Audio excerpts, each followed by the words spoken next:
Kirk trying to win it to Thielen, caught at the 5! I got 3 words for you. You like that?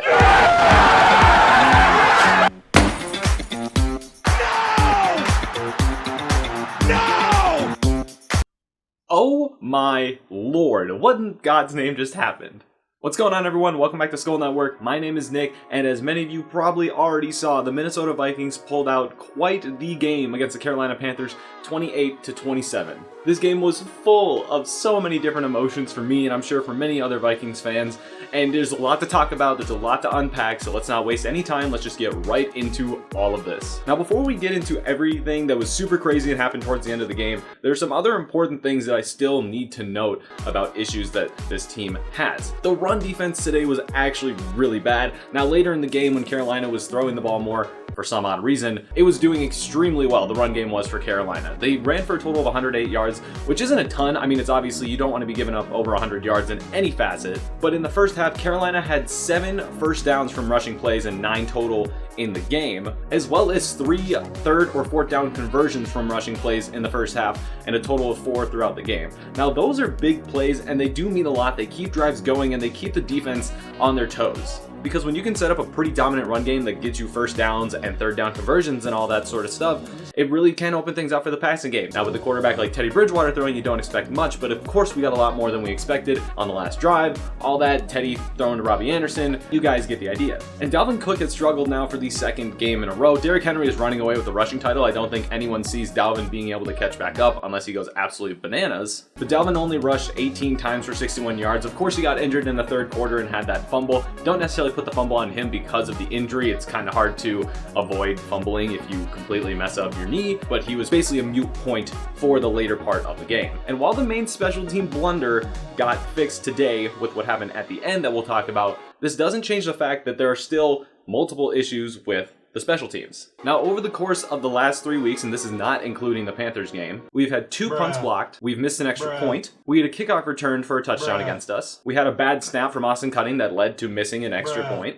we fumbled multiple punt returns from KJ Osborne, and we had our fake punt first down conversion called back on a penalty by Chris Boyd last week. And to put on top of that, we brought in Chad Beebe and deactivated KJ Osborne because obviously Mike Zimmer or whoever had that authority felt that he was more of a sure-handed guy, and for the most part, he was. I mean, he got completely blown up on that first punt return and managed to hold on. So it didn't seem like things could get terrible at all for him, at least so it seemed. But as we know, after the Vikings defense was able to actually make a stop after Carolina passed the ball for some odd reason on their technically second to last possession, Chad Beebe bobbled the punt return and eventually gave the ball back to Carolina, and was extremely lucky that they were not able to put up anything more than a field goal, giving them that 6-point lead that they had going into the last possession that the Vikings had. And before we break down that last possession, Kirk Cousins played very well this game. Another game over 100 passer rating. He now has 5 games in a row after going for 115.6 passer rating, I believe, this week, after going 35 for 43 for 307 yards and 3 touchdowns.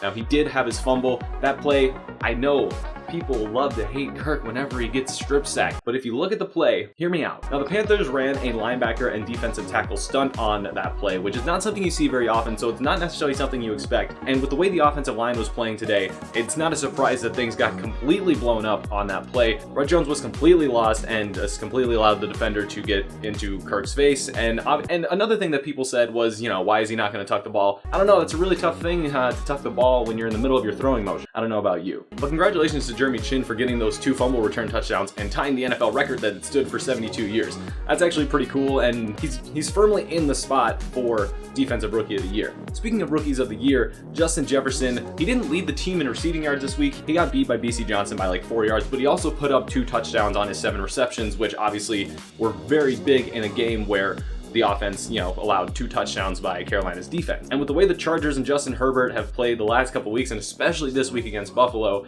I'm starting to think that Justin Jefferson could catch Justin Herbert for that Offensive Rookie of the Year spot. I'm just saying. Now moving on to that last drive, I'm sorry that I kept you guys all waiting. As we know, Kirk Cousins this season has not been the best when it comes to late game drives and proving himself that he can carry the team when it really matters most. Now, we had 15 game-winning drives in the fourth quarter overtime going into this last drive, and obviously there was no way they were going to be running the ball. They had no timeouts, minute 51, 52, whatever it was, and boy, did Kirk come out slinging. Kirk was gunslinging really hard the entirety of the game, and it paid off in many situations, and didn't throw any interceptions. There were a few bad throws that he really did miss, a couple to Justin Jefferson, and it was just not pretty on some throws, but this is when it mattered the most. Now, flashback to Chad Beebe fumbling that punt just a few seconds earlier. Of course, the Vikings drove down the field, and they were able to put themselves in prime position to get a win. Empty backfield, 2nd and goal. Cousins to the end zone. Touchdown! Redemption for Chad Beebe. Yeah, we were all just as surprised. Everyone probably thought it was going to Justin Jefferson, who already had 2 touchdowns, or Olabisi Johnson, who had led the team in receiving yards that day. But no, Mike Zimmer did not give up on Olabisi Johnson, or should I say Gary Kubiak, and gave Kirk the green light to give the ball to him again. And man, did he really save himself. And you know damn well that if the Vikings either scored via someone else, or if they just didn't score at all and ended up losing the game, that Chad Beebe would not hear the end of it for quite a while. And just when we thought that things were going to go our way, on the ensuing kickoff, it looked like it was, because the return man for the Panthers got put down inside the 20-yard line, and you don't necessarily expect guys like Teddy Bridgewater to lead giant drives like this with 40 whatever seconds and no timeouts. And then of course he absolutely throws a bomb down the middle of the field, and things just look like they're going pretty far south. You guys know the rest. The Panthers line up for the game-winning field goal by Joey Sly, who had not missed at all that day, except for the block kick, which actually was quite the highlight for the team and their special teams unit over the last 4 weeks, and it was great. But I can't tell you how hard my heart was pounding, because this is just a total Vikings thing to do. Let fans down a few times during the season when you have a chance to win the game, then go take the lead after what seemed like an insurmountable thing to come over, the Chad Beebe punt muff, and you just had to hope that Joey Sly ended up missing it.